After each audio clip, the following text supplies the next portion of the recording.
नमस्कार दोस्तों, स्वागत है आपका हमारे चैनल पर। दोस्तों, हिंदू पंचांग के अनुसार भाद्र माह की पूर्णिमा से पितृपक्ष प्रारंभ होते हैं, जो कि अश्विनी माह की अमावस्या पर समाप्त होते हैं दोस्तों, जिसे पितृ सर्वो अमावस्या भी कहते हैं। दोस्तों, इस बार पितृपक्ष 29 सितंबर से शुरुआत होकर 14 अक्टूबर को समाप्त होंगे। बच्चे हो या बड़े, सभी को पितृपक्ष में कुछ ऐसी सावधानियां हैं जो कि बरतनी ही चाहिए। पितृपक्ष में यमराज सभी पितरों को आज़ाद कर देते हैं, जिससे कि वह अपने घर में जाकर अपना श्राद्ध करा सकें। पितृलोग भाद्र पक्ष की पूर्णिमा पर पृथ्वी लोक पर आ जाते हैं। यमराज इन्हें आज़ाद कर देते हैं और दोस्तों, यह 16 दिन पृथ्वी पर रहते हैं। तब हम अपने पितृलोगों का श्राद्ध करते हैं और दोस्तों, पिंडदान करते हैं। यदि आप इन कामों को करते हैं तो इससे आपके पितृ आपको आशीर्वाद देते हैं और आपका पितृदोष आशीर्वाद में बदल जाता है।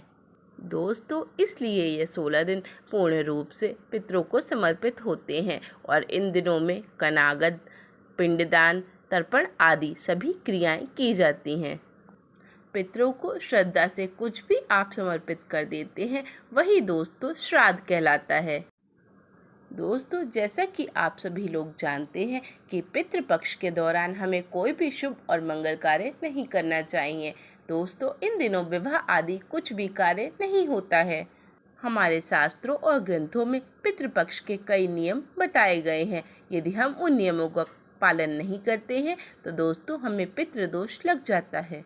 इससे पितृ लोग नाराज हो जाते हैं और हमें पितृदोष लगता है। पितृपक्ष में शुभ मंगलिक कार्य करने के साथ साथ ही हमें कुछ ऐसी चीज़ें हैं जिनका सेवन नहीं करना चाहिए। यदि हम इनका सेवन करते हैं तो हमारे पितृ हमसे नाराज हो जाते हैं। पितृपक्ष पितरों के लिए समर्पित होते हैं, इसलिए इन दिनों भोजन का विशेष ध्यान रखते हैं और हम अपने पितरों के लिए भोजन रोज निकालते हैं।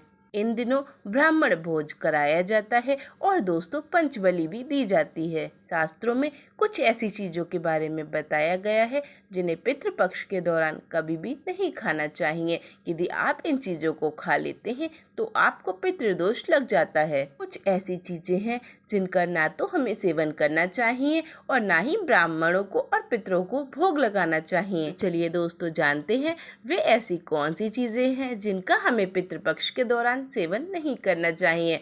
दोस्तों, जानने से पहले वीडियो को लाइक करें, चैनल को सब्सक्राइब करें और कमेंट बॉक्स में लिखें हर हर महादेव। दोस्तों, हमारे बड़े बुजुर्ग कहते हैं कि हमें पितृपक्ष के दौरान वही भोजन बनाना चाहिए जो हमारे पितरों को पसंद हो। तभी दोस्तों, अपने पितरों की आत्मा को आप शांति दिला सकते हैं। लेकिन दोस्तों, हम जाने अनजाने में यह गलतियां कर देते हैं। अधिकतर लोगों के पितरों को प्याज लहसुन का खाना पसंद होता है, तो दोस्तों, हम पितृपक्ष में खाने में लहसुन प्याज डाल देते हैं और पूर्वजों की पसंद के अनुसार हम भोजन बना के ब्राह्मणों को वह भोजन दान करते हैं। परंतु दोस्तों, तामसी भोजन हमें दान नहीं करना चाहिए। और दोस्तों, किसी के पितृ को नॉनवेज पसंद होता है तो वे लोग गरीबों को नॉनवेज दान कर देते हैं। या दोस्तों, कभी कभी किसी के पितृ को शराब पीना पसंद होता है तो दोस्तों, वह किसी गरीब को शराब भी दान करते हैं। दोस्तों, यह कार्य बहुत ही ज़्यादा गलत होता है। दोस्तों, इससे आपके पितृ आपको आशीर्वाद कभी भी नहीं देंगे। यदि आप भी ऐसा करते हैं तो भूल कर भी ऐसी गलती अब आगे से ना करें। शास्त्रों और ग्रंथों के अनुसार हमें पितृपक्ष के दौरान मीट, अंडा, तामसी भोजन, प्याज लहसुन जैसी चीज़ों का प्रयोग कभी भी नहीं करना चाहिए और पितरों के भोजन के लिए भी हमें इन चीज़ों का इस्तेमाल नहीं करना चाहिए।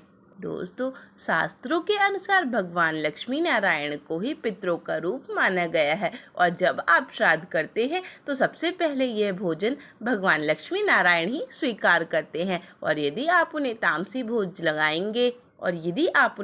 भोग लगाएंगे तो दोस्तों, वह आपसे रुष्ट हो जाएंगे और माता लक्ष्मी आपके घर से चली जाएंगी। दोस्तों, श्राद्ध पक्ष के समय आप जो भी भोजन बनाएं वो आप बिना प्याज लहसुन का और बिना बिना प्याज लहसुन का बनाएं और ना ही मीट और अंडा किसी को दान करें। यदि आप ऐसा करते हैं तो इससे आपके पितर आपसे प्रसन्न होने की जगह नाराज हो जाते हैं। और दोस्तों, आपको ब्राह्मण को या किसी गरीब को शुद्ध भोजन ही दान करना चाहिए। दोस्तों, इस बात का विशेष ध्यान रखें कि पितृपक्ष के दौरान आप अपने घर में भी प्याज लहसुन का सेवन ना करें और ना ही दोस्तों बासी भोजन का सेवन करें। दोस्तों, इन दिनों में बासी भोजन शैतान को प्राप्त होता है, तो यदि आप यह भोजन करते हैं तो इससे आपके घर में बर्बादी शुरू हो जाती है। दोस्तों, ना ही बासी भोजन करना चाहिए और ना ही किसी को कराना चाहिए। कोई जरूरतमंद व्यक्ति यदि आपके द्वार पे आए तो आप उसे भी बासी भोजन ना दें। दोस्तों, हमारे शास्त्रों और ग्रंथों में ऐसा माना गया है कि कोई भी रूप लेकर हमारे पितृ हमारे घर आ सकते हैं, तो दोस्तों किसी को भी बासी भोजन ना दें। इसलिए आप इस बात का विशेष ध्यान रखें, ना तो आप बासी भोजन करें और ना ही अपने पितरों को बासी भोजन कराएं। दोस्तों, पितृपक्ष के दौरान आपको नए वस्त्र नहीं खरीदने चाहिए। आप वस्त्र का दान कर सकते हैं, परंतु आप अपने लिए वस्त्र ना खरीदें। इन दिनों वस्त्र खरीदना अशुभ माना जाता है। दोस्तों, पितृपक्ष के दौरान पति पत्नी को दूरी बनाकर ही रहना चाहिए, क्योंकि इन दिनों हमारे पितृ लोग हमारे घर के अंदर ही हमारे आसपास मौजूद रहते हैं। हमारे पितृ नाराज होकर चले जाएंगे। दोस्तों, पितृपक्ष के दौरान रोना नहीं चाहिए, इससे भी पितृदोष लगता है। इन 16 दिनों के अंदर खुशी खुशी हमें हमारे पितरों का स्वागत करना चाहिए। दोस्तों, पितृपक्ष में भोजन बनाते समय भोजन में आपको दाल चावल रोटी आदि नहीं बनानी है। श्राद्ध के लिए हमेशा पक्का भोजन ही बनाना चाहिए, जैसे कि पूड़ी कचौड़ी सब्जी आदि। श्राद्ध में मीठे में कुछ न कुछ अवश्य बनाना चाहिए, जैसे हलवा या खीर। दोस्तों, पितरों को खीर बहुत ही ज़्यादा पसंद होती है और खीर खा के हमारे पितर हमें बहुत ही ज़्यादा आशीर्वाद देते हैं। इसलिए दोस्तों, श्राद्ध में खीर अवश्य बनाएं। पितृपक्ष के दौरान हम अपने घर में दाल चावल रोटी आदि का प्रयोग कर सकते हैं, परंतु दोस्तों हमें यह चीज़ दान नहीं करनी है। लेकिन इस बात का विशेष ध्यान रखें कि पितरों को जो भोजन कराएं और ब्राह्मणों को जो भोजन कराएं वह दोस्तों पक्का ही बनाएं। दोस्तों, किसी को दान भी पक्का भोजन ही करें।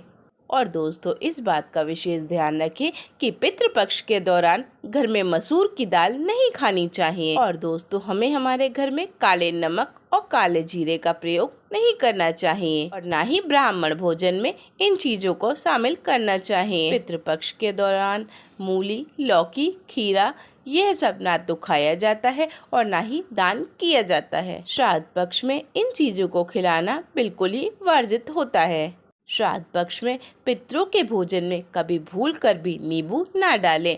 आप स्वयं अपने घर के भोजन में नींबू का प्रयोग कर सकते हैं, परंतु दोस्तों अपने पितरों को नींबू के भोजन ना कराएं। दोस्तों, पितृपक्ष के दौरान कई तांत्रिक क्रियाएं की जाती हैं, इसलिए हमें सफ़ेद चीज का सेवन नहीं करना चाहिए, जैसे दूध, दही, बर्फी इत्यादि। यह चीज आप बाहर से लाकर ना खाएं, अपने घर में ही बनाकर खा सकते हैं। और हमें उस गाय के दूध के सेवन से बचना चाहिए जिसने हाल ही में अपने बच्चे को जन्म दिया हो। ऐसी गाय के दूध का सेवन भूल कर भी ना करें। पितृपक्ष के दौरान खीर अवश्य बनाई जाती है, परंतु ऐसी गाय के दूध की आप कभी भी खीर ना बनाएं, आपके पितर आपसे रुष्ट हो जाएंगे। पितृपक्ष के दौरान कड़ी बनाना और खाना वर्जित होता है। दोस्तों, इस बात का विशेष ध्यान रखें कि पितृपक्ष में आप अपने पितरों के लिए जो भी भोजन बनाएं उसमें काले तिल अवश्य डालें। शास्त्रों में ऐसा माना गया है, जिस भोजन में काले तिल होते हैं उसे हमारे पितृ लोग स्वीकार करते हैं और जिस भोजन में काले तिल नहीं होते उन्हें भूत पिशाच स्वीकार करते हैं। इसलिए इस बात का विशेष ध्यान रखें कि पितरों के भोजन में काले तिल डालकर ही पितरों को भोग लगाएं। काले तिल भूत पिशाचों से भोजन की रक्षा करते हैं। पितृपक्ष के दौरान हमें अपने पड़ोसियों का भोजन भी नहीं खाना चाहिए। पितृपक्ष के दौरान हमें कभी भी किसी से पैसा उधार नहीं लेना चाहिए, इससे हमारे पितृ हमसे नाराज हो जाते हैं, हमारा कर्ज हम पर बहुत ज़्यादा बढ़ जाता है। दोस्तों, पितृपक्ष में आप कोई भी ऐसा कार्य ना करें जिससे हमारे पितृ हमसे नाराज हो जाएं। आप थोड़े से ही यह प्रयास करके अपने पितरों को बहुत ही अधिक प्रसन्न कर सकते हैं और अपने पितृदोष को पितृ कृपा में बदल सकते हैं। तो दोस्तों, आज के लिए बस इतना ही। धन्यवाद।